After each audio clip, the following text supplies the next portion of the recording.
Le syndicat des enseignants libres du Sénégal qui rafraîchit la mémoire aux autorités sénégalaises. Ils exigent le respect des accords et l'ouverture de négociations sérieuses. Ils ont rencontré la presse ce matin. Fatou Bintou Kanté. Le syndicat des enseignants libres du Sénégal, SELS, est très remonté contre le nouveau régime. Ces enseignants s'offusquent du dilatoire de l'État sur les négociations entre eux et le gouvernement. L'arrivée du président Macky Sall avait suscité beaucoup d'espoir, annonçant une rupture dans les manières de faire et également dans le respect de la parole donnée. Le gouvernement actuel s'était engagé à respecter tous les accords signés. Mais à notre grande surprise, nous avons constaté à la séance du 27 juillet une remise en cause de l'accord sur la validation des années. Dans un premier temps.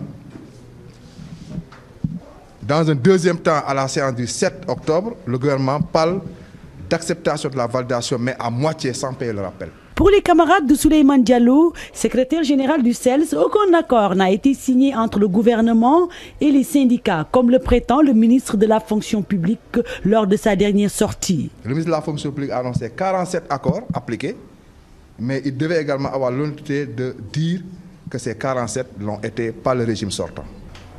Et le discours qui est servi par le ministre de la fonction publique et le gouvernement, c'est de donner l'impression à l'opinion qu'ils sont en train de régler les problèmes alors que rien n'avance.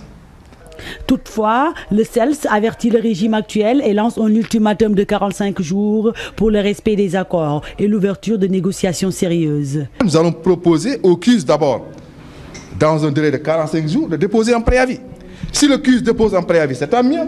Si le CUS ne le fait pas, le SELS déposera un préavis de grève au plus tard en fin novembre, sous sa propre bannière, et engagera la lutte pour le respect des accords.